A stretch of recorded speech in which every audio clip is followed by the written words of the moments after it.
Hello and welcome to Who Corner to Corner podcast. My name's Geoff and I'm joined as always by my good friend and co-host Paul. Good evening. Hello. How you doing, Geoff? You all right? Yes, I'm good. Good. How are you? Good lad. Smashing. Yeah, I'm very good, thank you. Mm-hmm. Good. And we have a returning guest friend with us tonight, Mr. Jonathan Wilkins, who is the editor of the Titan Doctor Who comics range. Good evening. How are you? Oh, I'm very well. I'm just here to see how Frontios ends. I want to know what's going to happen because as far as we know, the TARDIS is gone. So, indeed, that's it. So that's surely the end of the series. It must be. Yeah, I mean, what a cliffhanger that was. TARDIS destroyed utterly. Nothing but a hat stand left. Oh my goodness. Well, we're just about to start watching and commentating on part 3 of Frontios, and I will say that when we recently did one of these with our duo, as you might have heard, Jonathan, we ended up talking a whole lot of nonsense, good nonsense, including ghost stories, which I was absolutely here for. So if this goes off track, it does not matter. So what I'm basically saying is let's have some more ghost stories tonight. Fantastic. Before that, as well, behind Jonathan, viewers, if you're just listening, you need to head over to the YouTube version and check this out. But behind Jonathan is a rather impressive collection of character options Doctor Who figures. And if you go back and have a look at our Frontios Part 1 and 2 commentary episode, and then compare and contrast with this one, you'll notice that a figure has moved and is no longer present, or perhaps in a different position. And if you can correctly identify which figure and let us know, the first comment that we get will win a very special Who Corner to Corner badge. Whoa. I'll tell you what, actually, those Who Corner to Corner badges are very short supply now. They really are now, yeah. We've only got 4,000 left, so... That's incredible. We'll have to send you one, actually, Jonathan. We'll sort that out. I was going to enter the competition to see if I could win it. That sounds brilliant. I might get second place, you never know. So, do let us know if you manage to figure out which figure is wandering. The figure. I will do a countdown. Will I count up to 1, 2, 3, and then we can hit play, and we can get stuck in. So 1, 2, 3. Here we go. Starfield. I love this guitar theme. I really do. It's great, isn't it? Peter Howell's finest. Yeah. We so don't punchy. We don't get the face. What do you say about the face, Geoff? In the modern series, do we? No, we had it briefly back with Matt Smith and Peter Capaldi, didn't we? I think as some sort of ghosty did outline. Matt have it? Yeah. Capaldi did, and there was one episode with Clara's eyes when it was. They just replaced the face, basically. But what would you like to see the face return? Yeah, it's kind of staple. Yeah, I wonder why they don't do it. Maybe.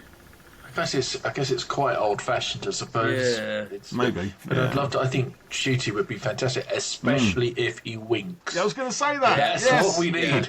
Yeah. We need a wink. You know what? Yeah. I've noticed that a lot of shows don't have theme tunes or title music these days. It just goes straight in. Yeah. Well, it either goes straight in or it's just got skip intro. Like I was watching 911 and Dr. Odyssey with my wife recently. Neither of those shows have a title. They have just a title graphic and a sting of music, and there's no cast list or no titles or. I think it's kind of changing viewer behaviour, isn't it? This whole streaming thing of skip intros, skip recap, and all that. And skip watching credits. I love watching the credits, and I had to switch off all my streaming services, where they all have this countdown to the next episode starting, which obviously only goes on for like 5 seconds. I had to switch all that off just so that I can, 1, actually watch the credits, and 2, not have the anxiety of trying to find the back button or the exit or come away from that. Just watch credits button. in time, so it doesn't go straight into the next episode. It's a big part of the atmosphere of a show. I always find having that title sequence that takes you into that world. It was like when they changed the Bond films so the gun barrel wasn't at the start. No, that has to be at the start. Gotta be at the start. That sets you up for what's to come. So it's kind of unfortunate, but look at this. Wow. I think it was only one film they did that, was it? Or there was a couple, and it was every time. We're just mixing it up. No, you're ruining it. Actually, it was Daniel Craig, wasn't it? And I took it as when the Bond theme finally kicked in. I think it was like the end of Quantum of Solace, and it's like, was it? I've got to think now, but it's like he's earned his 007. Do you know what I mean? Yeah. Because it took it right back to the roots, didn't it? That's how I looked at it. Anyway. I remember watching like Buffy, and halfway through a series, the title sequence would get an update because they'd obviously shot new stuff to be able to put in it. Yeah. So you'd get a little preview. Oh yeah, well they use clips of the show. It's always exciting. Yeah. Turlough doesn't look well here, does he? Just bring it back on the Frontios. Look, hang on, we're about to get some cricket magic. This is quite good, like the Doctor using a bit of that cricket expertise there. So these guys can manipulate gravity, isn't it? I think that's the big thing about this. And that's why they can sort of move boulders. With his giant. How's that? Brilliant. Quite interesting sets. That's good. It's quite unusual that they turn the lights down, isn't it? I mean, this is like mid-80s Doctor Who, and we do have an attempt at some quite dark and mysterious caverns. Yeah, so they're very different. The caves are very different to what we would get a couple of stories later in Caves of Androzani. It's got a good sort of good shiny, kind of metallic almost, aren't they? I don't know if it's even that. It's the Doctor's on the floor now, and Tegan's trying to pull him on. She's wearing very, very appropriate clothing for the adventuring, isn't it? Dig those heels in and watch that skirt, because it might not end well. When you think in Tegan's experience, she would think actually something a bit more practical might be... Far off world adventuring, I think I need to wear a jumpsuit or something. One piece. Yeah. Turlough's gone into one now, isn't he? He's gone into this race memory thing. The green torch things really kind of help make it eerie, don't they? They do. Yeah. Yes. So it's atmospheric. Jonathan, when Al was on before, what were we watching, Paul? I can't remember. What was it? The Demons? Was it the Demons? Yeah. And we ended up talking about ghost stories. So because that was cracking, I'm going to put it to you. Have you ever had any spooky encounters? Spooky encounters? I had none. Al had some great ones. We did get a bit shitted up. Really? Paul. Yeah, they did. Yeah. I've got this horrific feeling you're going to tell me that Al's all the toys came to life, and that would be good. which is a bit scary considering what's behind me. Hang on, that Cyberlink's moving. There's a nice bit of. I love that. A bit of matte painting there. But yeah, ghost stories. Nothing springs to mind, but if any repressed memories come back, of course I'll shout out and probably burst into tears. Thankfully, you should. My wife is more into all that stuff. She's quite interested in all the spooky goings on. I'll just to bring it back on the front, because I was just noticing something while you were talking about that. So what we've got here is a colony like at the end of the universe, and it's far future, and there's not many humans left and all that kind of thing, right? What I love, and it's just come through some of the dialogue just there between these guys, is that we've got there's a kind of superstitious element, isn't it? It's almost like things have kind of gone backwards in some ways. We've got looting going on. We've got these weird kind of myths of monsters in the earth and the planet being eaten. They say they eat the planet or stuff like that, and people are afraid of the dark. So it's no matter, it's almost like to say no matter how far advanced humanity becomes, we're still scared of those things at the back of our mind, which are all kind of happening around on this weird planet. Well, indeed. There you go. I was trying to join the dots in some way to make what you're saying relevant. It's quite. I mean, it would be terrifying, wouldn't it, if you're, the last humans and you're on a small colony. Presumably, these humans will sort of go on to be the humans in Utopia later on. Which nobody ever points this out, but is the darkest Doctor Who story ever made. It's pretty dark. What happens to the humans? They become the ultimate fate of humanity is they become minced. They become those balls that travel back in time and attack the rest of, kill the other human, and that's what happens to humanity. That's the last we see of humanity in Doctor Who. That's it's brutal. Toclophane or something, isn't it? Yeah, the Toclophane. It's heads really in a floating sphere. And I think that I mean we're kind of distracted by all the goings on with the Master, but that story is really really dark. Think about it. Pretty dark. Yeah. They were a Dalek replacement, weren't they? For Series 1 if they didn't get the Daleks. Yeah, they were going to have the Toclophane. It was like Series 2 or 3 though, wasn't it? Yeah, but they were planned for Series 1. Yeah, they were going to use this. Oh, I got you. Yeah. If they didn't get Daleks usage. See, look, we got regressive or retrograde humans. Isn't it? So again, it's that idea of sort of looking backwards, a slide into barbarism almost. And the authorities are quite happy to let them beat the guy to pulp. Because who wants looters, But I'll tell you what puts me in mind of. Have you ever read Peter F. Hamilton's book, was it The Neutronian Alchemist, his first novel? I think. Is that what it's called? It's one of those anyway. Anyway, Peter F. Hamilton book where there's it's about humanity colonising other worlds.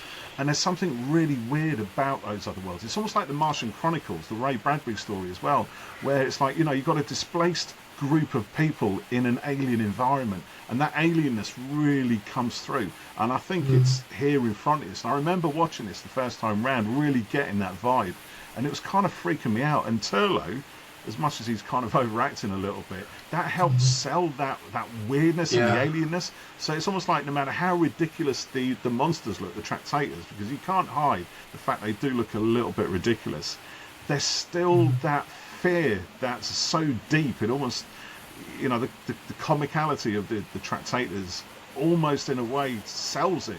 It's just like it's just nightmare fuel, this story, I think, really on a really deep level. Do you think the Tractators look silly? Did I say that? Yeah, I might have done. There's something very odd about them. I think there's a good attempt for them to look disgustingly alien and powerful, but I think they're fine when still, but I think when they're moving, movement. They got little flappy arms, haven't they? The little flappy arms and the little skirt thing at the bottom. I liked it. A little skirt thing. This he's gone now. The guy who's the one in charge. He looks like Roger Daltrey. I'm finding it a bit distracting now. Roger Daltrey.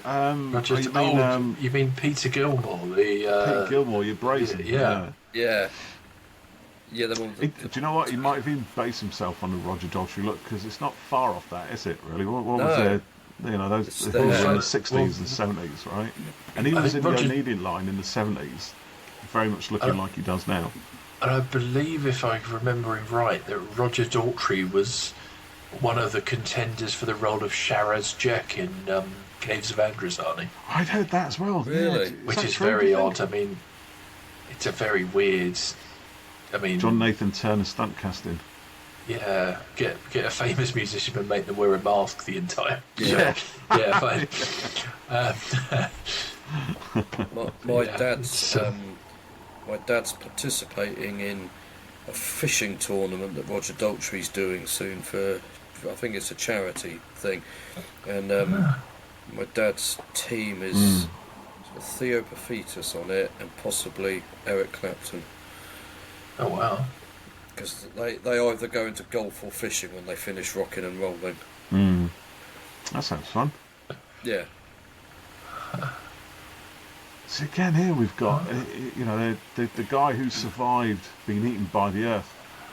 It's that weird, primitive kind of superstitious thing going on. The myth You know, it's like a, you know, it's like this is a place where everything's bubbling.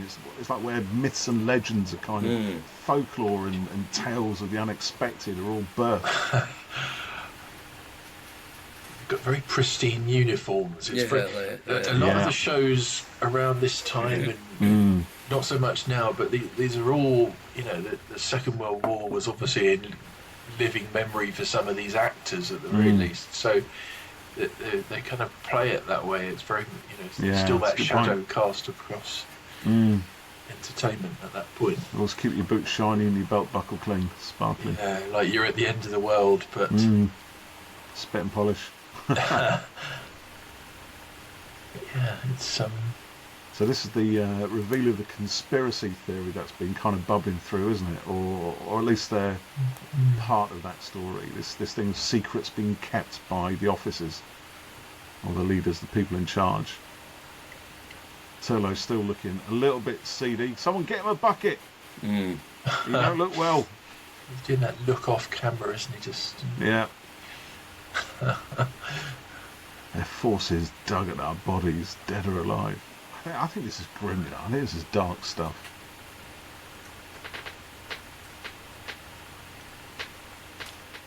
It's kind of where we end up watching it now, isn't it? I love their helmets. So, Jonathan, what are you working on at the moment for the comics? What can you tell us? Here we go. The interrogation begins. We'll just get you in a nice safe space and we bring out the big guns. There's a big announcement coming up soon. But yeah, we've got another series of Doctor Who coming for later this year. What can I tell you? I can't tell you much more than last time, I'm afraid, but there is an announcement coming soon. I wonder if do you know when it's due? Because by the time we put this out, which will be after the series has run, I wonder if the announcement might already have come out. I wouldn't like to say. I think we are going to wait until after the series because we like to make a splash if possible. Everyone's watching the new series at the moment.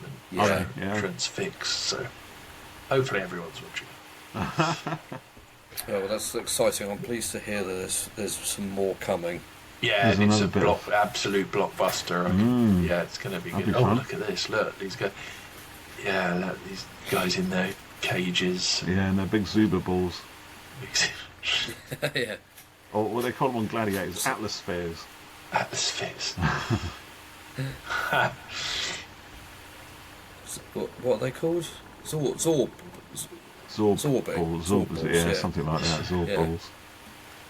But this is way before any of that was even a thing. This is back in 84, isn't it? Exactly. Doctor Who invented Zorba balls.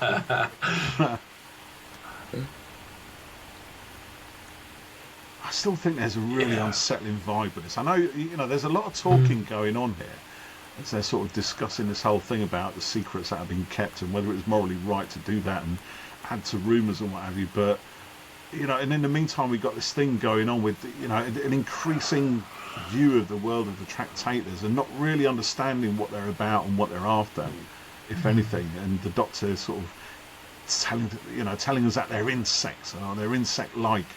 They fashioned this incredible tunnelling system throughout the planet. It's just I just love it. I just think the weirdness of it all is just. And there's a strange sort of uncanniness into the fact that they waited. They were on the planet for a while, and then the bombardment started, and the idea of the Tractators sort of waiting for their moment, I think, is really really kind of sinister. Yeah, because they're planning, aren't they? It suggests an intelligence. It's like that opening to War of the Worlds. Eyes with a keen intelligence greater than ours or something. Yeah. Studied and watched and waited. So did we? It's interesting. It's not. It's one of those episodes. One of those stories that is very overlooked, I think, and it's I know there's some absolute epics in this season. Yeah. But yeah, this to me, this really is one of my favourites, if not my my favourite of the year. Yeah, I do remember watching this, thinking, that Doctor Who had suddenly seemed elevated somehow. I mean, almost. I mean, I kind of really got into Doctor Who with Warriors Gate and Legopolis and stuff like that. It was season 18 that really got me involved in it, and I never thought afterwards that it really seemed to reach those what I would call heights again until we kind of got to this, and then it seemed to exceed it, because it was all the action adventure and Doctor Who-y stuff, the fast-paced stuff, but with the kind of depth and sort of more complex narrative structure that Warriors Gate and Legopolis and even Castrovalva kind of had. Yeah, this is probably down a bit Chris Bidney, to be honest, isn't it? Because obviously he's the writer. That's common throughout all these things, I guess. It was the concepts, I think, of the think of the Doctor Who. I think Philip Hinchcliffe, obviously, he would try and think of a concept, and it was that concept, and it you wouldn't always get the greatest monsters, or the sets were not always the great, but the concept was enough for you as a viewer to maybe that's it. take it all on board. I think it's great. But that's exactly the same time I got into Doctor, and then you had that Five Faces season, and that was just amazing. It was such a clever move of J&T to do that. It really was. Yeah. Especially that sold it to me, really. I was just because it was like I'd always been aware that Doctor Who was on. I said on the podcast before. I remember vague memories of things like the Ark in Space and Brain of Morbius and various other stories. But it wasn't really, I never used to sit down and watch it week after week. I'd watch it if it was on for 5-10 minutes, or until my dad changed over the channels or whatever it was. But it was only when, that towards the end of season 18, I really started to want to watch it constantly. And then just as I was getting into it, it was off air for it was a long time. It was a long break, wasn't it, between Tom Baker and the start of Peter Davison. It was like a 9-month break or something like that. Yeah, it's longer than usual. And of course as you said, that's when they put that Five Faces repeat season on. One story from every Doctor, and it was just brilliant to see all those old things that I just this age of Doctor Who that I just never seen, never knew about, because I've been reading the Target books, but suddenly now I was watching it, and it was magical. Because also Tom had been Doctor Who for 7 years at that point, so to remind people, there were other Doctors, was probably a good idea. I suppose back then you wouldn't have necessarily known, really, would you? Because I think you didn't have if videos. You were a Doctor Who fan, you'd have known, but you wouldn't have seen necessarily. Because I never saw any John Pertwee. I was born towards the end of his run, and I just wouldn't have remembered any of those if they'd have been on TV, just way too young. So it was only ever Tom Baker. So it was a good move. I mean, of all the episodes in this story, I have to say this is probably the weakest story, because it is. I mean, episode 3 is generally sort of get the pieces into position for the final. It's a tough one, part 3, but. It is, but I think, I think there's still enough story. There's obviously this is why we got the B plot of the conspiracy theory, haven't we? The files that nobody's allowed to. What do they call it? Unaccountable deaths or something. Deaths unaccountable. That mystery. I thought you were going to say. And we got the weirdness of. And Turlough doing his weird thing again. The whole idea, again, that's another thing, isn't it? The whole idea of a race memory that's shared across an entire people, and so deeply implanted that when it activates, it can change your behaviour and reduce you to a quivering wreck, a sobbing nightmare, a shadow of yourself, No, I think Turlough was a great companion, actually. I know it was like, he's trying to kill the Doctor and all that stuff, but once you get past that, and he's kind of spiky and a bit difficult, and he's quite alien as well. I think he's really good. Yeah, I agree. Yeah, and it's a shame that not every story that he's in really seems to know what to do with him. You know, there's a lot of stories where he's kind of shoved away because nobody's really certain. But I think actually in this story and for the rest of this series, well, it's only in 2 more stories after this. Yeah. I think we get a good we get a good idea of him. And I think actually when Turlough left, I thought that's quite sad. You know, just almost felt like I was just getting to know him. You know, could have done with a bit more Turlough really, and seen him outside of his stupid school uniform all the time. Yeah, I like that idea of a companion who might just run away. Yeah, I think that would be all of us, frankly. The uncertainty. Yeah. You know, he might just run away. But I love that scene in Force of Doomsday when Tegan just thinks I've had enough of this and gets in the TARDIS and tries to leave. It's like totally thinking about itself. Yeah, but it's a very real thing, you know. Flight response almost. Yeah. Oh, here we go. Classic hanger incoming. Oh, look at that. It's Max Capricorn. Yeah. I mean, that's grim, isn't it? That's pretty. It's horrible. Yeah, it's literally the head stuck onto the machine so the brain can drive it. But I think he suffered brain death or something, so they need a replacement for the old captain. So he's the old captain, Captain Revere, who mysteriously disappeared a while back. He's literally wide into the machine. Now that in the novelisation of Frontios, because I know Chris Bidney wanted it to be really full of blood and, you know, to look grisly and really, really nasty, and it is that in the novel. He's put it in, but they don't. And what I was going to say is they don't quite achieve that with the cardboard machine that they built in the studio, but it still gives the impression of something pretty grisly and nasty, I think. But it's funny because, again, like we were saying last time, it's like Chris Bidney, who used to be script editor, should have realised that wasn't going to wash in a kids show on at 5 o'clock in the afternoon. You've got to kind of be a bit more subtle about that. Yeah. It's a pretty it's pretty grim as it is, though. I think. I did love it though. I mean, it's such a bizarre. This is such a bizarre.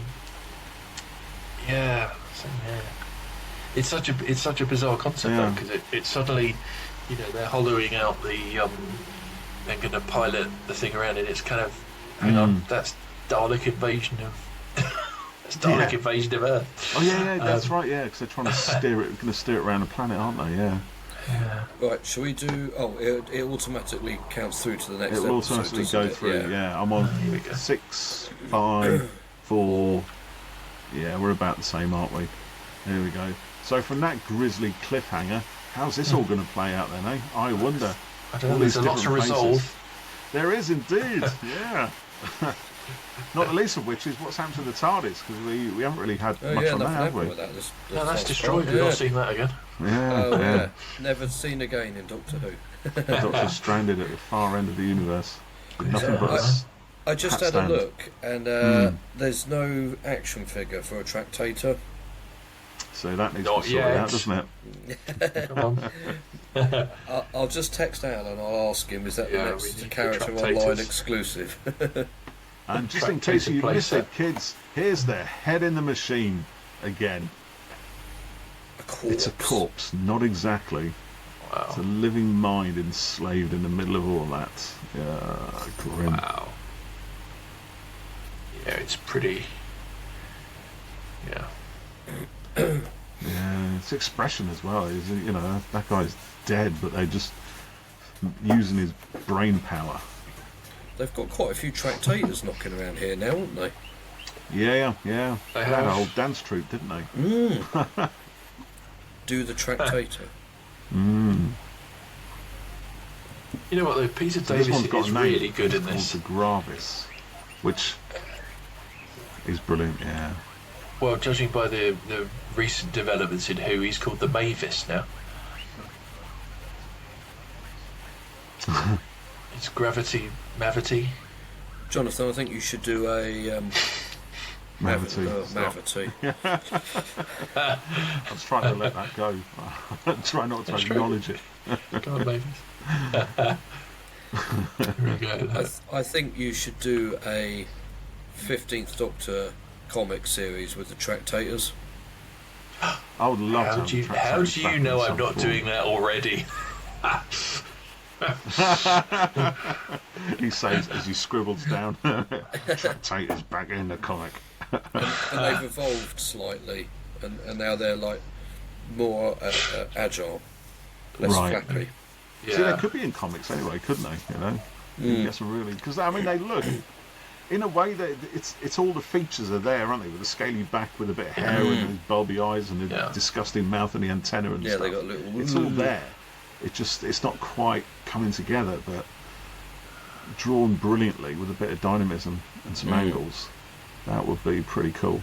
We could giga them up and make them. Oh yeah, even that. Yeah, that would be something, wouldn't it? I love the ears. Make it really. Yeah, just little ears there. But no, Peter Davison's really good because he, you know, I get a feeling as an actor, it's not something that he would necessarily be drawn, you know, naturally to this kind of stuff. But I think he's really good, and he's so sort of so kind of funny. Peter Davison's Doctor, I always think there's a lot of humour there, you know. Especially in this series and this story here is, I mean, he's really goading the Gravis here, isn't he? You know, and having a lot of fun doing it as well. It's like, you know, it's that element of the Doctor that we see a lot of in the modern series, and we used to see a lot of with Tom Baker as well. Yeah, not so much with Peter Davison. I mean, I love the fact he's also goading Tegan as well. Yes, you know, exactly. She's an android, but she's a cheap one. You know, see the accent's not quite right. All that stuff is brilliant. Great stuff.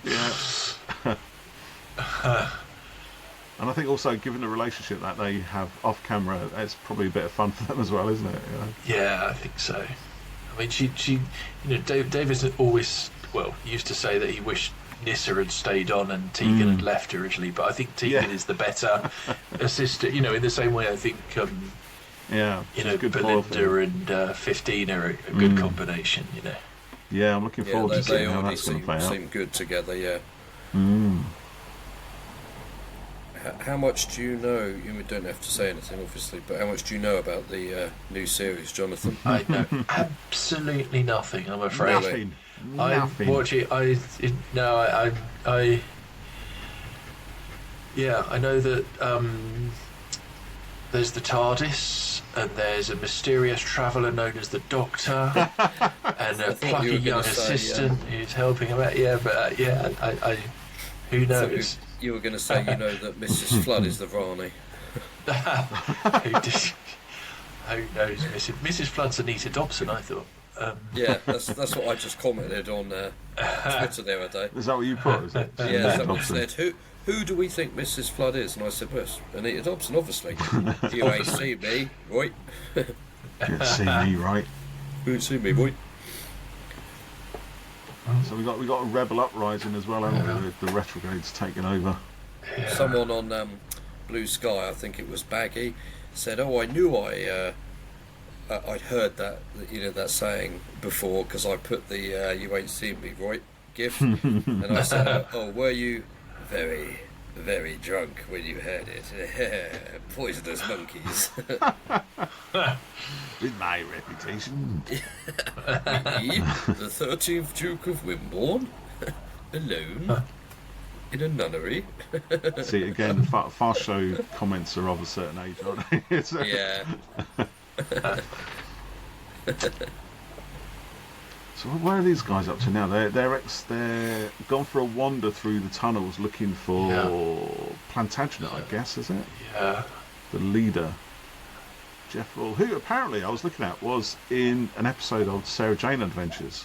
Oh, really? The Mona Lisa episode, apparently, yeah. It's that green light again that Jeff loves. Yeah, it's cool. It is good. It gives a real atmosphere, like we said.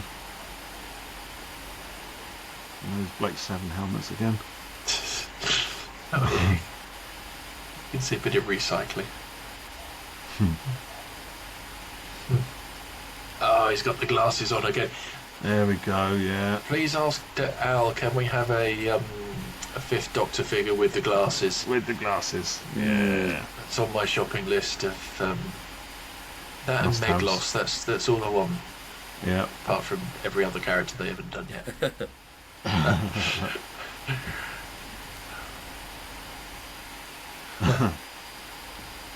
So he's just been attacked by the machine. Slightly. The wires are just ready to stab into his skin and get into his veins and everything. So there's an asteroid. There's an asteroid belt in the same system as this planet then, and so they're just pulling asteroids down. See, that's a nice touch as well. Rather than being bombarded as such, it's the asteroids are being attracted to the planet. They're not being thrown at it from an exterior force. It's an interior force that's pulling them towards the planet, so they strike and cause damage, which I think is quite a nice inversion of the usual sort of tale of these things. Yeah, absolutely. And that's also why the ship failed as well, which does make me wonder in a way, right? So the Tractators are hollowing out the planet so they can eventually drive it across the universe and spread their species. But if they could control gravity, they could literally just drag a spaceship down and use that instead. That's maybe designed for it. But then actually no, because actually it kind of works in a way that the Dalek invasion of Earth doesn't work, right? So in the Dalek invasion of Earth, they want to do the same thing, steer Earth around and invade lots of other things, which is completely bonkers. The whole idea of dropping their drive core in the middle of the planet and using that in some way. But using gravity kind of works because the interactions of gravity. You can sling things around, other stuff. Clearly, if they can increase the mass of an object and make it more attractive or something, then that's all you need to steer yourself around space-time, surely. That's it. That's all. It's actually a really neat idea, and I'm pretty sure. I mean, better minds than me will say, yeah, the science could actually work. Yeah. Oh, I'm sure it could. I'm just thinking about the Tractators singing "Defying Gravity" now. That's yeah. Well, they are pretty wicked, aren't they? There's no escaping I'm from surprised no one's done "Defying Mavity" yet. Stop with the mavity thing. He hates it, Jonathan, as you can tell. Oh, really? Yeah. Oh, dear. Absolutely hates it. Yeah. It's almost like everything in the current series is doing its best to throw me out. That's it, kill the Tractator! Give me the eyes! Have him, son! That's a brilliant close-up, isn't it, of the creature? One of them had a glowing green underbelly, which looked quite cool. Yeah, that's where they generate gravity from, mavity. Mavity, there we are. We'll get you saying it, don't worry. No, it's never going to happen! No, please! Tunnels act as waveguides, concentrating the gravitational forces. Yeah. Like it. Mind you, here's the thing. I think in the 80s as well, the idea of gravity waves was little more than a theory. I think now it's kind of established that gravity can be present in a waveform as such. But here it was all kind of supposition and theory. Oh, He's having a little flap. He's freaked him out. No, look, he's still. Oh, that wasn't happy, is it? Face on the floor! Splat. That's the way to go, isn't it? Do you know how I would have finished the Tractators off? Go on, a how? massive explosion of slime coming out of them. Ooh. Well, you know what? You might have your wish yet, Mr. Geoff. You never know. Not to give things away. Yeah. Do they But explode we ain't seen the with a last of them yet. blast of slime? I mean, there was a lot of slime in 80s Doctor Who, wasn't there? Was he trying to pull his eye out? Oh no, there we go. It looked like he would, yeah. It gets spin in his eye. Just pop it out there. And keep away from that blade, Doctor. Can you imagine that done done in the modern era with thrashing wires, all CGI'd up and everything, looking really quite nasty. Oh no! Oh no, it's got brazen. Gravis is save yourselves. Save yourselves. That's it, yeah. The Doctor still wants to save him, even though he's been pretty nasty to him for most of the show. That down comes the blade. Everybody. Yeah, it's a redeeming quality, isn't it?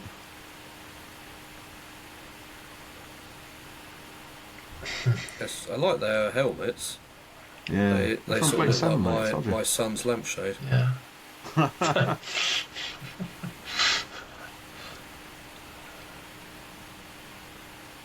So this is the guy who survived being sucked down. Actually seems like he's quite a decent person. Why is that guy standing like that? It's him. Which one? What, one of the guards? Yeah, he's.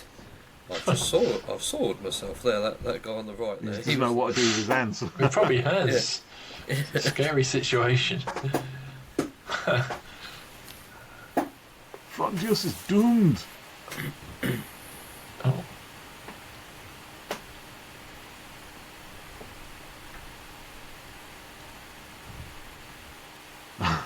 So Turlough's trying to tell them what the Tractators are and what they're up to. And the Doctor says, yes, not now. Later. Oh, ominous rumbling. Yeah. I just realised as well, is one of their arms higher than the other? They kind of slightly asymmetric. Hard to tell because they're flapping those little arms around like crazy. Little tyrannosaur arms. I think that's the one, the two movable bits of the costume, so that's all the emotions. Yeah. That's all you've got to work with, guys. The race through the tunnels. So, Jonathan, if you could do any classic or, old enemy for a comic, what would you do that you haven't already done, like the Cybermen? That we haven't already done? Well, I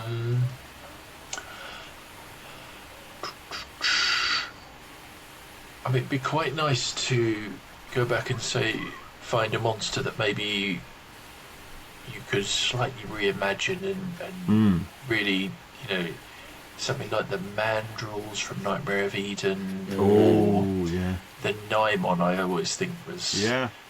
I mean,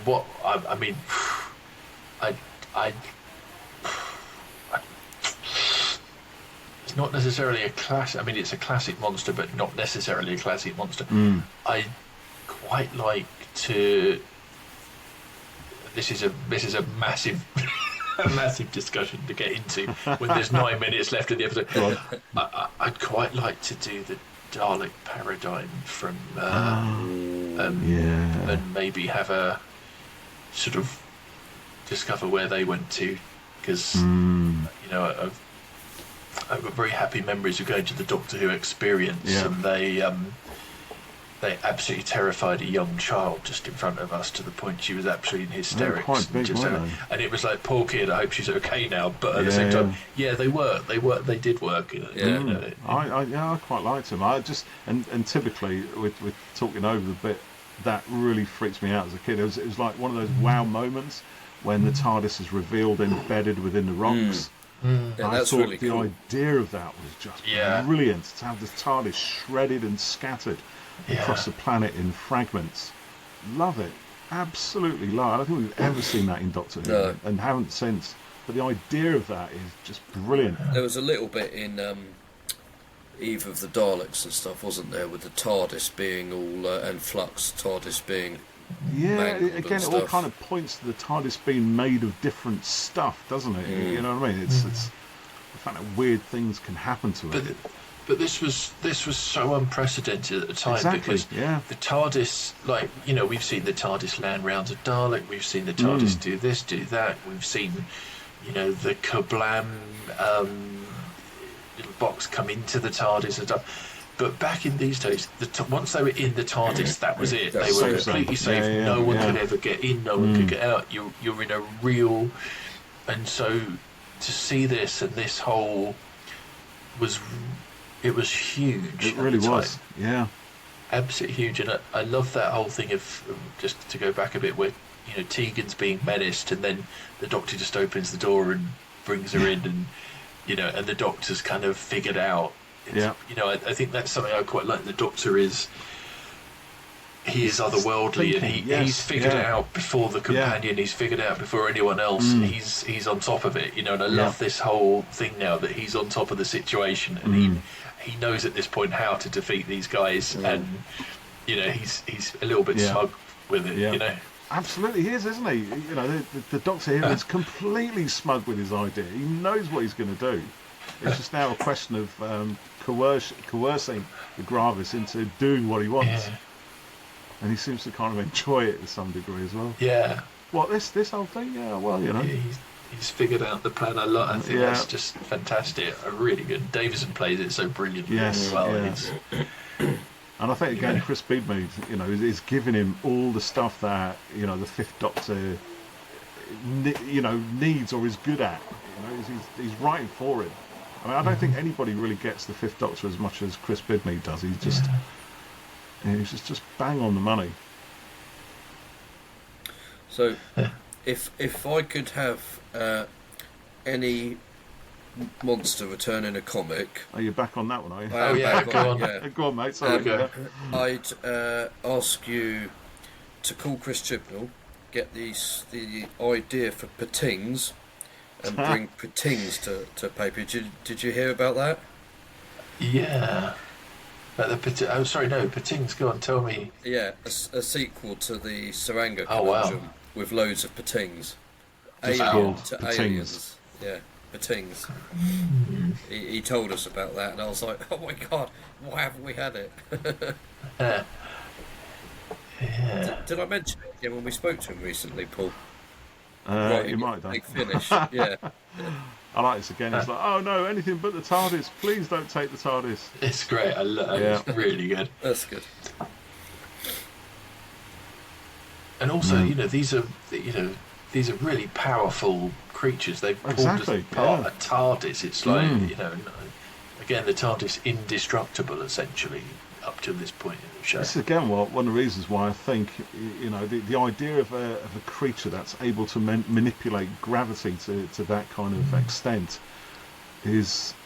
It opens up a lot of ideas, a lot of potential for massive destruction, Because imagine, a tractator could probably collapse a star or something, turn it into a black hole, create a singularity out of nothing just by compressing matter so that it's so dense, or even just recreating a sort of gravity something that has the same power as a singularity or black hole or something. I love the idea of that. That's a really destructive thing. I love the idea. Obviously we yet to see how this is going to play out, but the Gravis doesn't. It's still there for future stories, isn't it? It's...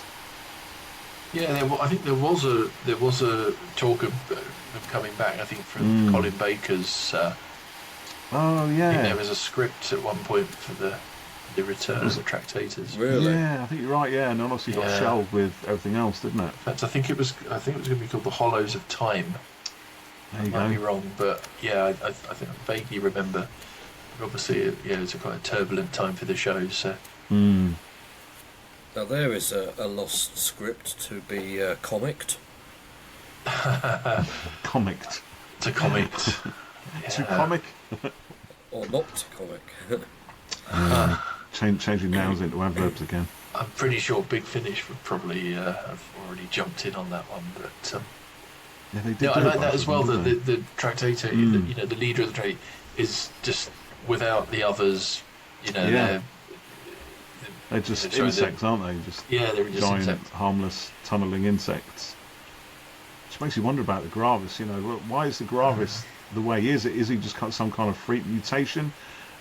Is he the result of bioengineering, some sort of bioweapon or something? There's a whole mine of stuff that you could pull out for that. Talking of mind of stuff, you've literally had the Doctor, Dr. Tegan and the Gravis, and you've got probably, there could well be a whole decade of adventures right there. Well, indeed, Lost adventures of, And if Chameleon really is the hatstand, then he's left behind there. So that you can have the adventures of Chameleon as a hatstand.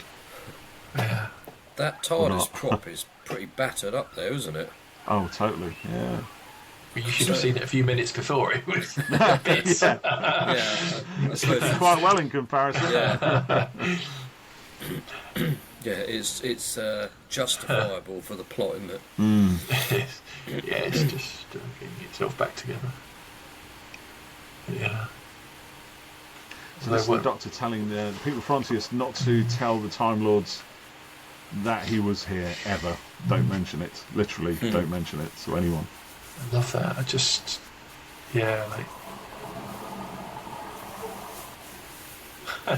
Brilliant. Very strange, like. He's left the hatstand behind. It's a sort of memento. It's always the way as a Doctor starts to go, they start, it's like K9 leaving in Warrior's Gate, the hatstand goes in Frontios, and then Turlough goes, and Tegan goes, and getting rid of the furniture. Kind of like stripping down all the bits. Yeah. And I love this. I love, again, it happened occasionally, I guess, back in this time. Yeah, but not the that idea, often, the lead into the to the next story. Yeah. So again, the story ends on a cliffhanger. It's almost like back in the Hartnell days, isn't it? I think. Yeah. Look at that. What's going on with the TARDIS? Tune in next week to find out. As it was. And the thing is, you knew what was coming. Yeah, that was it when you watched this. It's, oh my god, it's the Daleks. And, that's kind of strange because he says like we're being dragged to the centre of the universe, and I think they end up in Wapping. I don't know if that is right. Shadbud. is there something we don't know about Wapping? Yeah. It's the centre of the universe. That's why the Daleks invaded in 2250, whatever it was. Yeah. Oh, that's brilliant. That was really good. I love Frontios. I've forgotten. I know I've always loved it, but I just forget how brilliant, how much I love it. I genuinely think this is one of the best Doctor Who stories there is. It's certainly one that appeals to me a lot more than many others, for sure. Yeah, I will really hear liked that. no negative comments about Frontios at all. Well, you weren't going to get any from me. It's your first time watching it, isn't it, Geoff? Actually, yeah, it was. Yeah. So, what are your thoughts then? Yeah, I enjoyed that, and it's really interesting listening to you guys talk about it, as you know it really well. And as always, when we watch them like this, you've got kind of one eye on the episode itself, and then another, is listening to the conversation. So it's one to go back to. And watch again. You're going to watch it properly then? You're going to sit down in front of it and go through it? Good man, I would highly recommend that to all our listeners, especially if this is the first time you watch it. First time, Yeah. It's good fun, so, Jonathan, what episode would you like to propose as the next watch along? Well, what did we say in the chat the other day? Nightmare in Eden. Nightmare in Eden. I love Nightmare in Eden. I love Enlightenment. Yes, yeah. I mean, I could talk about any of them, to be honest. I could, whether or not it'd be entertaining for the listeners, I don't know, but I could definitely talk about any. I mean, Nightmare in Eden, I absolutely love. Yeah, Nightmare in Eden, I think would be a great one to do. Maybe we should hold it out to a poll. So I was just going to say, I'll do it. Yeah, I'll do it live whilst we're talking. Yeah. What so what do you say? So what you say? Enlightenment, Nightmare of Eden, and one more. Or one more, The Chase. Oh, The Chase. The Chase. It's an epic. Yes. I mean, that's an idea. The much loved classic, The Chase. No, I love The Chase. Have you seen The Chase, Geoff? I don't. Is it on the collection set? It's on the season 2. Yeah. I think I have seen that one. Yeah. So Nightmare on Eden. Don't be so disappointed. I have seen that one. Oh no. What was the other? What other one were we thinking? Enlightenment. Linda Barron. Just chewing that scenery. The Chase. Should I put The Chase? The Chase. Yeah, definitely put The Chase. Not the one with Bradley Walsh. No. I can't fit that text on there. Okay, let me pick something. How about we do another Third Doctor? What can't you think? What are you struggling with, Mr. G? No, I was going to put The Chase and then in brackets, not Bradley Walsh. Okay. How about? Well, as a number 4. Oh wow. How about The Time Warrior? Ooh. Oh. That's a bit of left field. Yeah, I've seen that one for a while. Interesting. I like your thinking. Okay, Indeed. I'll put it down. Jeff, you just elevated yourself in my estimation, mate. You just earned yourself some brownie points, mate. Yeah. Yeah. Time Warrior. Time Okay. Warrior. What serial should we watch on commentate? Alright, I'm There's posting it. Alright. Wow. Yeah, that's good. I know Third Doctor stories a lot more because I've watched a lot more of that. You know, when I was buying, the DVD sets, not the collection. So I've seen quite a lot. And at the moment, I've been rewatching season 8 on the collection. So I've got 2 left of Colony in Space at the moment. So that's one of my favourites. I love that one. So that's really good. Again, it's another one with humans on an alien planet, isn't it? With outdone by with the added the added bonus. I think one of them is Gail from Coronation Street. Yeah, so that's right. Fantastic. And whenever she asks about it, is so lovely about it. She's like, oh yes, no, that was lovely to do. Yeah, because she gets on with Joe quite well as well, doesn't she? And it's nice to see Joe having that sort of friendship. And then we got the evil mining corporation. So it's one of those Mac Holt kind of agronomist versus the big corp. It's one of those political ones that that they only do nowadays apparently, but they've done all along. Exactly. Yeah, that's it. Yeah. With a weapon of mass destruction, an alien weapon at the core of the planet, which obviously the Master wants to get hold of. So that's a cracking good story. I love it. I always though whenever I watch it, I'm slightly disappointed because the book is so fantastic. It is. It's the really Target book has so much in it. It's so much more in it, it always used to confuse me that though, because in the novel that's Joe's first story, isn't it? Or when she goes in the TARDIS, it's the first time. Yeah, there's a whole. I think there's a prelude on Gallifrey, and it's all kind of. Yeah, that's right. Yeah. It's straight like I always have this memory of Planet of the not Planet of the Dinosaurs, Planet of the Spiders. The spiders. Spiders. And whenever I watch the actual episode, I always think, oh, hang on, where's the bit with Joe on the Amazon? And it's just missing for the. It's just because I read it as a kid and I was just in the book. Oh, why have they edited this episode? Why have they edited Joe? It was never there. It was never there. Times. Yes, Susan at the start of the Five Doctors in the. In an abandoned market in the future of London, being chased. Yeah. Oh dear. It's good for the imagination, if nothing else. But it is. Yes, that's a good list of potential. Yeah, we'll see what comes of that one. Yeah. Yeah, there's been a couple of votes already. The Chase is in the lead.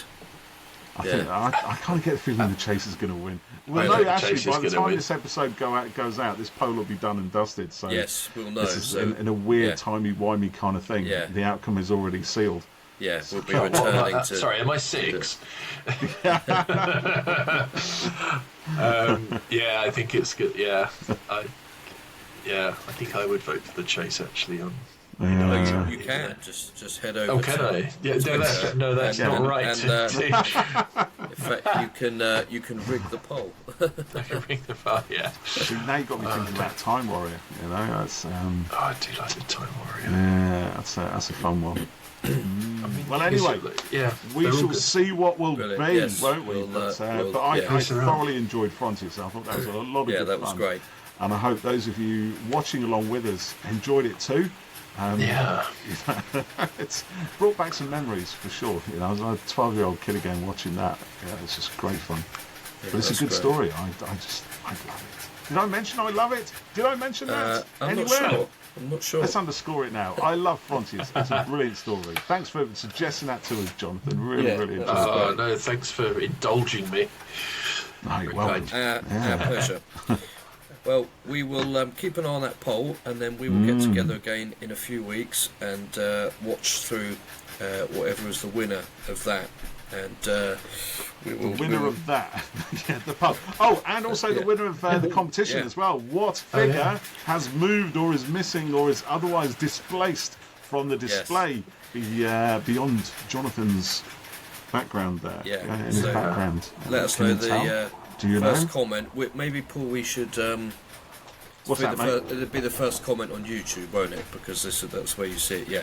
Yes. We can't have multiple sites. So the first comment on YouTube. That correctly... We've got a YouTube channel. We can do a few more people watching our YouTube channel. Yes, actually. Please do. Yeah, we're inching towards 1,000 subscribers, and it'd be lovely to amazing, to hit then that. We do have faces for radio, so I know, but replace ourselves with AI or something. We also have great people coming on to talk about stuff with us. Do. So, there you go. Which should be enough of a reason in itself. Exactly. Well, on that note, we will bid you all TTFN, and we will catch you very soon on the Who Corner to Corner podcast.